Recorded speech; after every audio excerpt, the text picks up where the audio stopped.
الخلق كلهم محمد سيد الكونين والثقلين والفريقين من عرب ومن عجم هو الحبيب الذي ترجى شفاعته. السلام علیکم ورحمۃ اللہ وبرکاتہ۔ وعلیکم السلام ورحمۃ اللہ وبرکاتہ۔ الحمدللہ رب العالمین والصلاة والسلام علی رسولہ الکریم وعلی آلہ وصحبہ اجمعین ومن تبعہ بإحسان الی یوم الدین، اما بعد۔ محترم بھائیوں اور بہنوں، حج کا طریقہ سنت رسول صلی اللہ علیہ وسلم کی روشنی میں اس پر تفصیل سے گفتگو کی جا رہی ہے۔ نبی کریم صلی اللہ علیہ وسلم بطور نمونے کے اللہ تعالیٰ نے آپ کو بھیجا، تمام دنیا کے لیے آپ نمونہ ہیں۔ میری ہر عبادت، میرا ہر کام، میرے اخلاق، میرے معاملات اور میری سیرت نبی کریم صلی اللہ علیہ وسلم کی تعلیمات میں منور ہونا چاہیے۔ اگر میں کوئی ایسا کام کروں جو رسول اکرم صلی اللہ علیہ وسلم کے بتائے ہوئے کام کے مطابق نہ ہو تو میری ساری محنت اکارت چلی جائے گی۔ اور خاص طور پر عبادت کے مسئلے میں ہمیں اس بات کا خیال رکھنا چاہیے کہ ہمارا ہر کام سنت کے مطابق ہو، ہماری ہر ادا سنت کے مطابق ہو۔ حج اسلام کے بنیادی ارکان میں سے ہے، زندگی میں ایک مرتبہ فرض ہے۔ قدم قدم پر نیکیاں اور اجر و ثواب سے یہ سفر بھرا ہوا ہے۔ کوشش ہونی چاہیے کہ حج کو جانے سے پہلے طریقہ معلوم کریں تاکہ ہمارا حج مقدس سفر بن سکے، خیر و برکت سے بھر سکیں ہم اپنی جھولیوں کو۔ اگر ہم چاہتے ہیں کہ حج سنت کے مطابق کریں تو سنت کو پڑھیں، سمجھیں۔ حدیث کے مختلف ذخیرے موجود ہیں، ان میں سے ایک کتاب بلوغ المرام، علامہ ابن حجر عسقلانی رحمۃ اللہ علیہ کی تیار کردہ احادیث کی بڑی بڑی کتابوں سے یہ سلیکشن ہے تاکہ اطمینان سے ہم روز مرہ زندگی میں پیش آنے والے کام سنت کے مطابق حل کر سکیں۔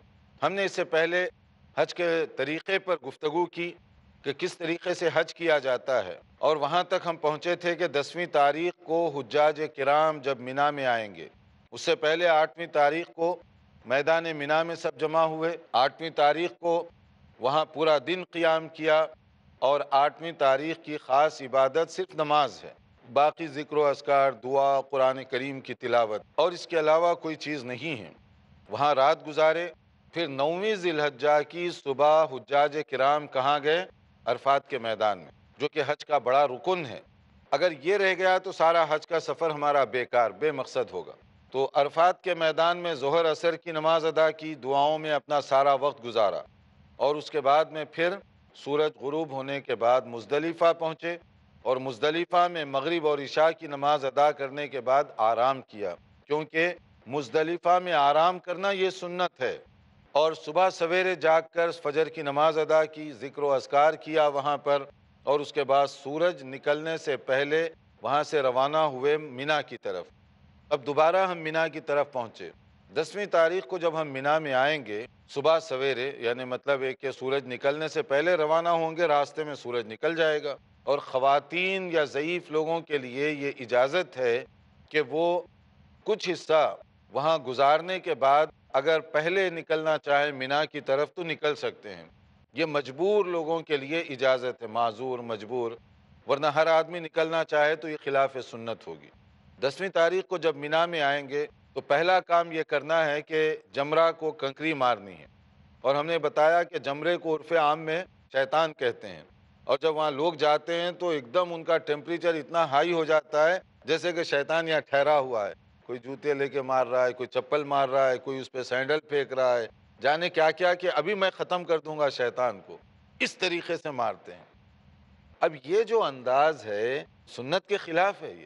یہ نہیں ہے کہ وہ شیطان وہاں ٹھہرا ہوا ہے تو آپ کے ڈنڈے کھا کر جو ہے وہ مر جائے گا، کچھ ہوگا تو آپ جو ہے پوری نیت کے ساتھ ٹوٹ پڑے اس کے اوپر، جیسے لوگ کرتے ہیں وہاں۔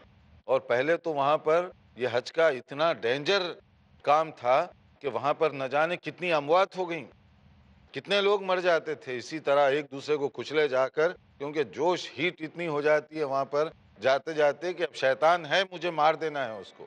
تو یہ نہیں ہے، سنت یہ ہے کہ کنکریاں، چھوٹی چھوٹی کنکریاں جو ہے نا اس کو مارنے کا حکم دیا گیا، اور وہ کنکریوں کا سائز بھی بتایا گیا، جیسے چنے بٹانے وغیرہ کا جو سائز ہوتا ہے، یعنی چھوٹی چھوٹی کنکریاں یہ لے کر، یہ ایک علامت ہے کہ آپ جو ہے اللہ تعالیٰ کے دین کی بالادستی کو سامنے رکھتے ہوئے اپنی خواہشات، شیطانی خواہشات کو نیچے کر رہے ہیں، ایک علامت ہے یہاں پر۔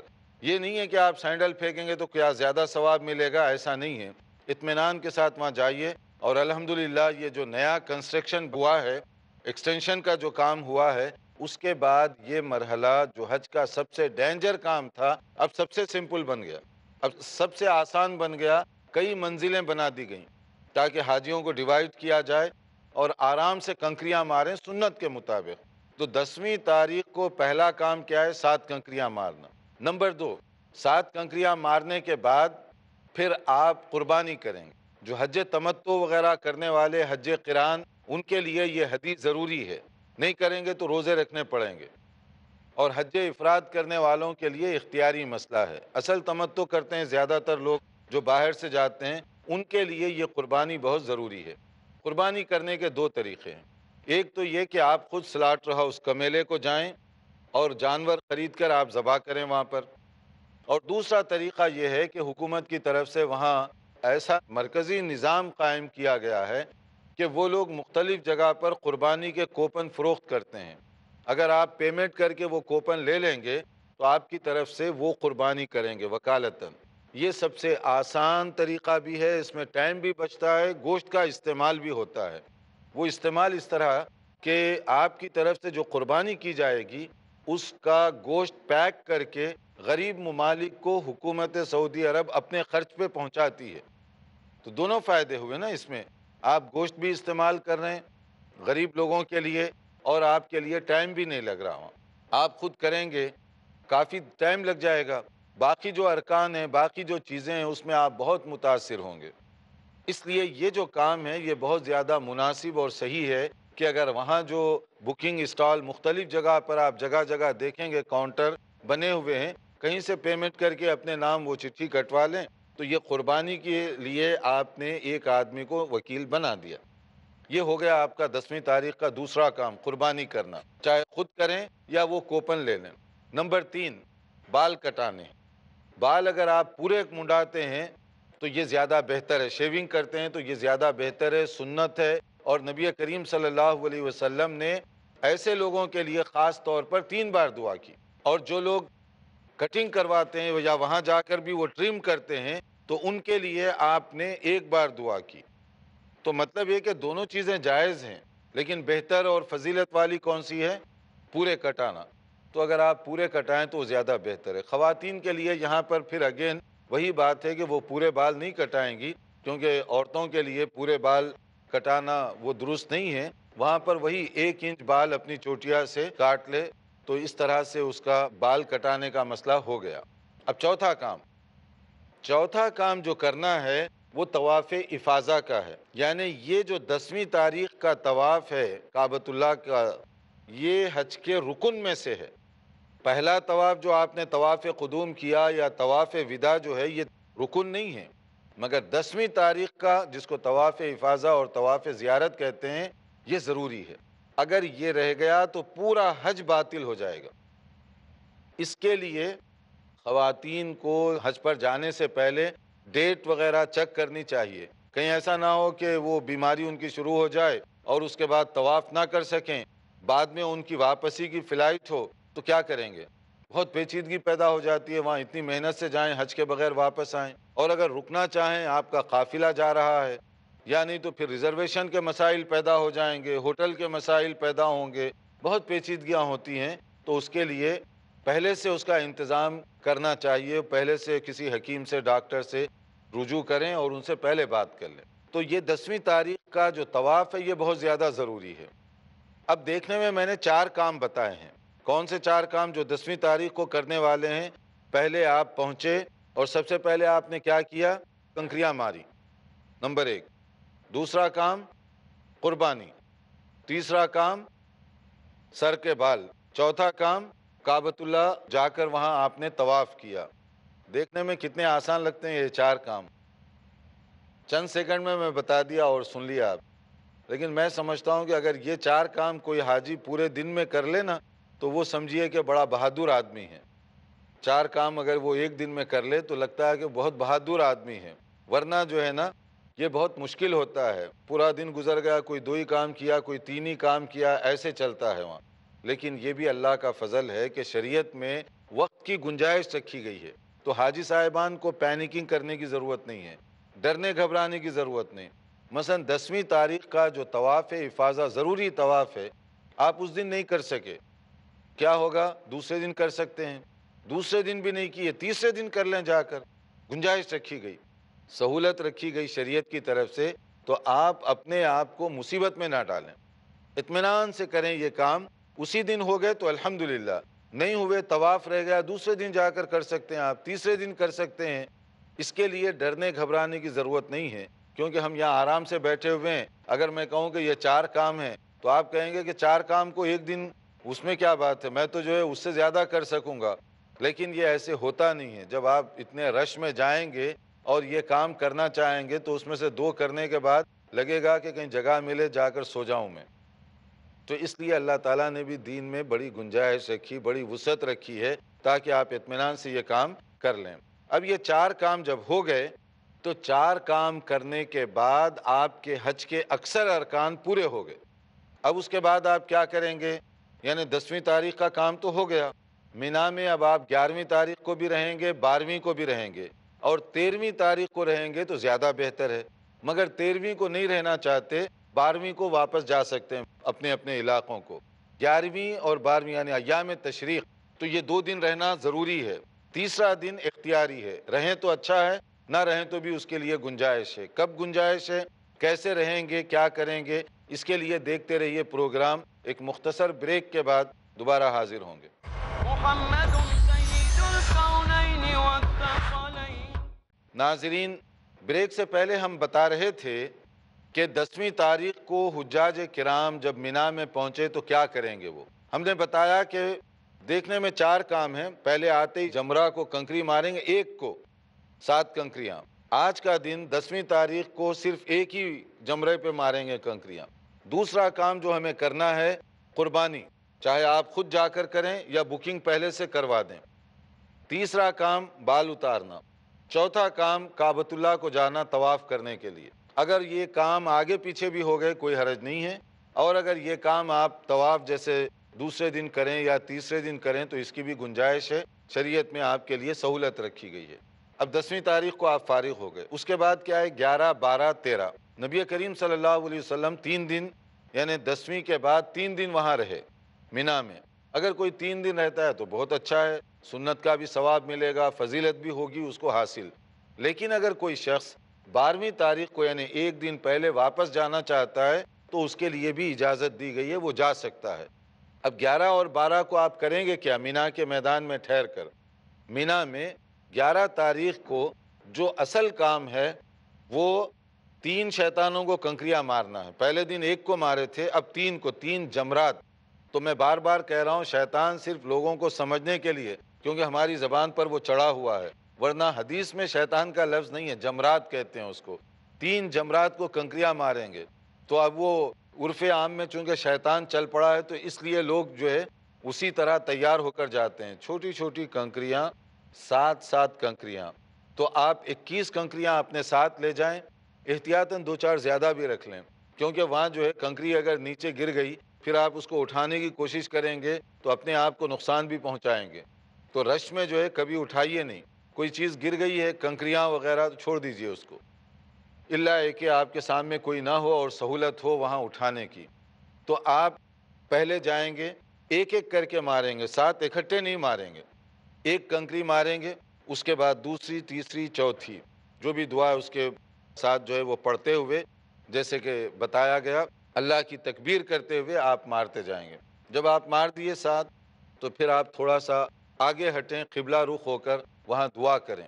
پہلے جمرے پہ مارنے کے بعد آگے بڑھ کر تھوڑی دیر ٹھہریں اور دعا کریں، پھر دوسرے جمرے کے پاس جائیں، وہاں پر آپ ایک ایک کر کے 7 کنکریاں ماریں۔ اس کے بعد پھر آپ تھوڑا سا آگے ٹھہر کر قبلہ رخ ہو کر دعا کریں۔ نبی صلی اللہ علیہ وسلم نے یہ 2 جگہوں پر کافی طویل دعا کی۔ پھر اس کے بعد آپ آگے بڑھیے تیسرے جمرے کی طرف، تیسرے شیطان کی طرف، اور وہاں جا کر 1 بائی 1 ایک کے بعد دیگر 7 کنکریاں آپ ماریں گے چھوٹی چھوٹی، اور وہ مارنے کے بعد اب تیسرے جمرے کے پاس دعا نہیں کی جائے گی، مار کر اب آپ آگے چلے جائیں گے۔ بس یہی کام کرنا ہے یہاں، اس کے علاوہ باقی جو کام ہے نماز کا ہے، اپنے ٹائم پر نماز ادا کی جائے گی، ذکر و اذکار، دعا اور قرآن کریم کی تلاوت، 11 تاریخ کا کام یہی ہے۔ اصل کام جمرات پر کنکریاں مارنا ہے، اس کے علاوہ آپ کو اختیار ہے کہ آپ جو ہے ذکر و اذکار میں مصروف رہیں، دعاؤں میں مصروف رہیں، یا قرآن مجید کی تلاوت کرتے رہیں، تو یہ سب چیزوں کی اس میں گنجائش ہے۔ جو اصل کام ہے وہ آپ نے کر دیا۔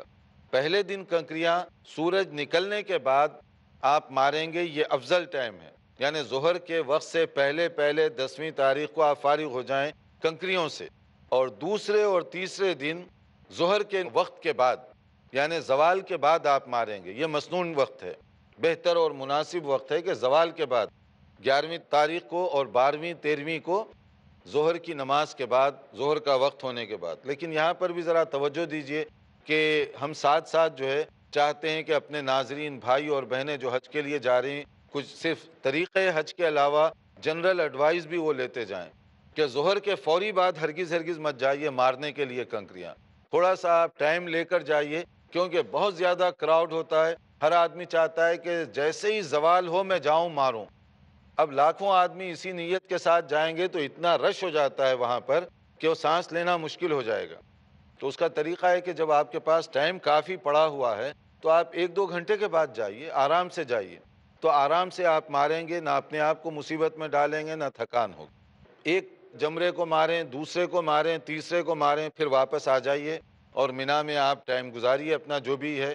اور اسی طرح سے 12ویں تاریخ کو بھی یہی 3 کام کرنے ہیں، یعنی یہی نماز وغیرہ آپ پڑھیں اور تینوں جمرات کو آپ ظہر کے بعد کنکریاں ماریں۔ اب اگر کوئی آدمی 12 تاریخ کو حج سے فارغ ہو کر واپس جانا چاہتا ہے، 13ویں کو نہیں رکا، تو اس کے لیے ضروری ہے کہ وہ کنکریاں مارنے کے بعد نکل جائے مینا سے۔ اگر غروب آفتاب تک وہاں ٹھہرا رہا تو پھر رات بھی گزارنی پڑے گی، اس لیے آپ کنکریاں ماریں، آگے چلے جائیں، کیونکہ آپ کا مقصد یہ ہے کہ 12 کو نکلنا ہے، تو آپ 12 کو مینا چھوڑ کر نکل جائیں۔ اور اگر آپ چاہتے ہیں کہ 13 کو بھی وہاں پر رکیں تو اگین آپ 12 کو کنکریاں مارنے کے بعد اپنے ٹینٹ میں چلے جائیں، اور وہی کام جو 12 کو آپ نے کیا، ذکر و اذکار کا، قرآن کریم کی تلاوت کا، وہی کام کرتے رہیے۔ اور پھر اس کے بعد جب 13 تاریخ ہو، ظہر کا وقت ہو جائے، کنکریاں مار کر اب آپ چلے جائیں گے جہاں بھی آپ کو جانا ہے۔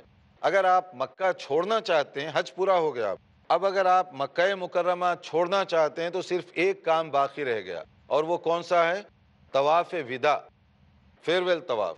اب آپ جا رہے ہیں، اس لیے وہ آخری طواف آپ کو کرنا ہے۔ اب اگر آخری طواف وہ عورتیں اپنی بیماری کی وجہ سے نہیں کر سکیں، کیونکہ کعبۃ اللہ کے طواف کرنے کی شرط وہی ہے جو نماز کی ہے، یعنی پاک صاف وضو کی حالت میں ہونا، آخری طواف آپ نہ کر سکے تو کوئی حرج نہیں ہے عورتوں کے لیے اس مخصوص بیماری کی وجہ سے۔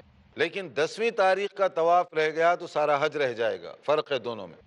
اور مرد حضرات کے لیے وہ جو آخری طواف ہے وہ ضروری ہے، اس کے بغیر مکہ مکرمہ چھوڑنے کی اجازت نہیں ہے۔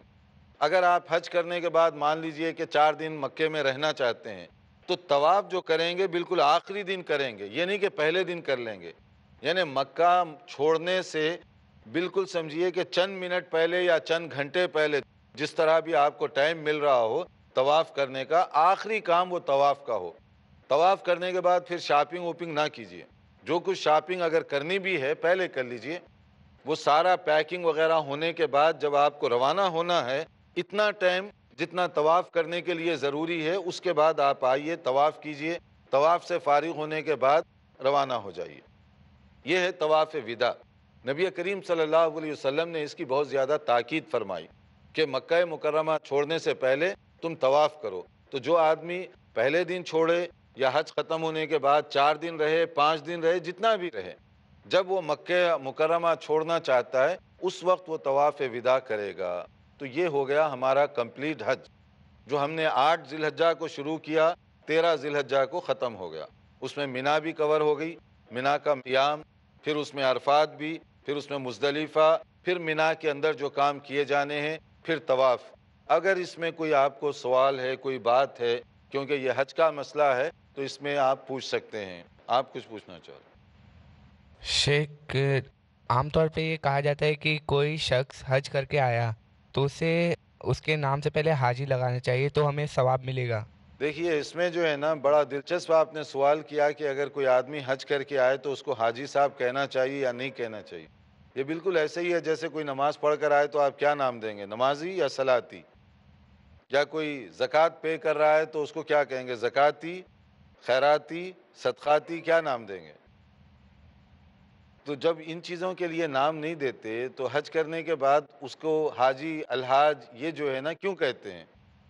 دیکھیے بعض اوقات لوگ کسی کے احترام میں حاجی کہہ دیتے ہیں، لوگ کہتے ہیں، وہ ایک ٹھیک ہے، مگر بعض لوگ خود اپنے نام کے ساتھ الحاج بھی لکھواتے ہیں، بلکہ لیٹر ہیڈ پہ لکھواتے ہیں. بعض لوگ تو اپنے اسٹیمپ پر بھی لکھوا لیتے ہیں الحاج. اگر آپ نے حج اللہ تعالیٰ کے لیے کیا ہے تو اب لوگوں سے کیا لینا چاہتے ہیں آپ؟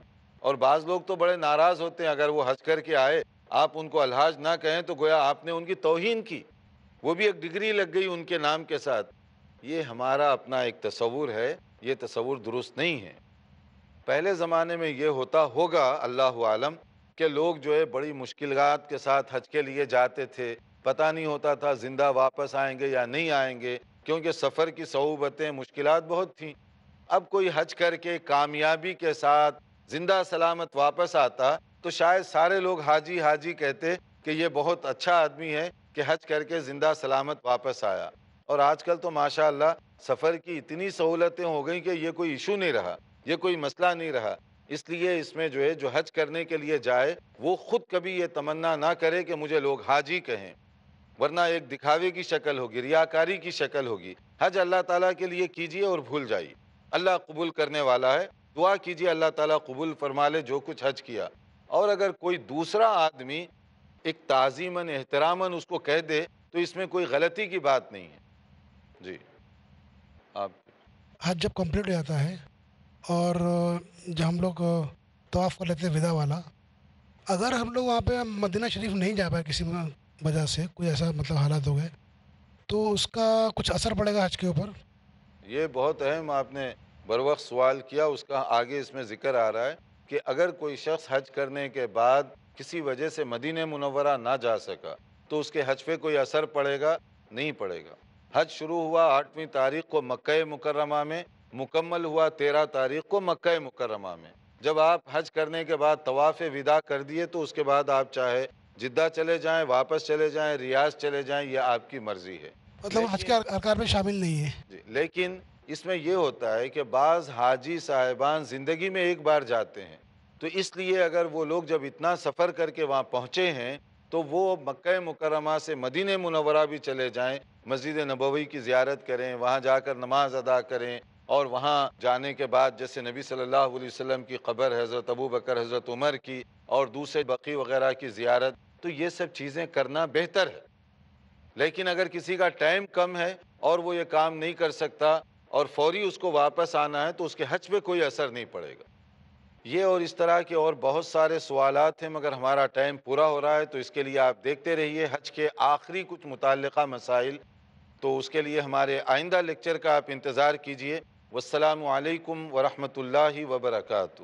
مولاي صل وسلم دائما أبدا على حبيبك خير الخلق كلهم محمد سيد الكونين